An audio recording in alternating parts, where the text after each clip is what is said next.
ಕನ್ನಡ ವ್ಯಾಕರಣ ಸರಣಿ ಭಾಗ 1. ಕನ್ನಡ ವರ್ಣಮಾಲೆ. ವ್ಯವಸ್ಥಿತವಾಗಿ ಜೋಡಿಸಿದ ಅಕ್ಷರ ಮಾಲೆಯ ಗುಂಪನ್ನು ವರ್ಣಮಾಲೆ ಅಂತ ಕರಿತೀವಿ. ಕನ್ನಡ ವರ್ಣಮಾಲೆಯಲ್ಲಿ ಒಟ್ಟು 49 ಅಕ್ಷರಗಳಿವೆ. ಕನ್ನಡ ವರ್ಣಮಾಲೆಯನ್ನು 3 ಭಾಗವಾಗಿ ವಿಂಗಡಿಸಲಾಗಿದೆ: ಸ್ವರಗಳು, ವ್ಯಂಜನಗಳು ಹಾಗೂ ಯೋಗವಾಹಕಗಳು. ಸ್ವರಗಳು 13 ಇದ್ದು ಸ್ವತಂತ್ರವಾಗಿ ಉಚ್ಚರಿಸಲ್ಪಡುವ ಅಕ್ಷರಗಳನ್ನು ಸ್ವರಗಳು ಅಂತೀವಿ. ಸ್ವರಗಳು 13 ಇದೆ, ಆ ಇಂದ ಔವರೆಗೆ.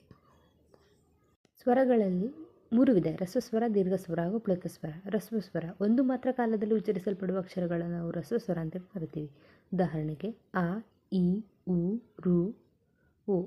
ದೀರ್ಘಸ್ವರ ಅಂದರೆ 2 ಮಾತ್ರ ಕಾಲದಲ್ಲಿ ಉಚ್ಚರಿಸಲ್ಪಡುವ ಅಕ್ಷರಗಳನ್ನು ದೀರ್ಘಸ್ವರ ಅಂತೀವಿ. ಉದಾಹರಣೆಗೆ ಆ, ಇ, ಉ, ಎ, ಓ, ಐ, ಔ.